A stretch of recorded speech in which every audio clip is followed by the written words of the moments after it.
News Maharashtra K9 आवाज जनतेचा।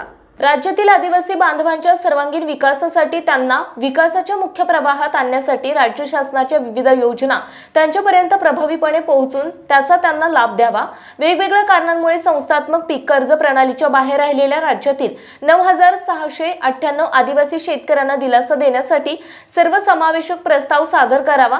आदिवासींच्या उन्नतीकरिता काम करणाऱ्या आदिवासी विविध कार्यकारी सहकारी संस्थांच्या सक्षमीकरणासाठी त्यांना गुणवत्तेनुसार वाढीव व्यवस्थापकीय अनुदान देण्याचे निर्देश उपमुख्यमंत्री अजित पवार यांनी आज दिले। राज्यातील आदिवासी विकास कार्यकारी सहकारी संस्थांच्या विविध मागण्यांबाबत उपमुख्यमंत्री अजित पवार यांनी त्यांच्या मंत्रालयातील समिती कक्षात बैठक घेतली। बैठकीस विधानसभा उपाध्यक्ष नरहरी झिरवाळ, सहकार मंत्री दिलीप वळसे पाटील, दूरदृश्य प्रणालीद्वारे आदिवासी विकास मंत्री डॉक्टर विजयकुमार गावित, सहकार विभागाचे अपर मुख्य सचिव अनुप कुमार, वित्त विभागाचे अपर मुख्य सचिव OP गुप्ता, आदिवासी विकास विभागाचे सचिव विजय वाघमारे आदी उपस्थित होते। उपमुख्यमंत्री अजित पवार म्हणाले, काही किरकोळ आणि तांत्रिक कारणांमुळे केंद्र शासनाची 2008 मधील कर्जमाफी, राज्य शासनाची छत्रपती शिवाजी महाराज शेतकरी सन्मान योजना 2017 आणि महात्मा ज्योतिराव फुले शेतकरी कर्जमुक्ती योजना 2019 या योजनांचे लाभ मिळवण्यापासून वंचित राहिलेल्या आदिवासी विविध कार्यकारी सहकारी संस्थांचे सदस्य असलेल्या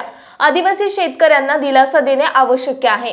कर्जमाफी न झाल्यामुळे राज्यातील 9698 आदिवासी बांधव 2008 पासून संस्थात्मक पीक कर्जापासून वंचित आहेत।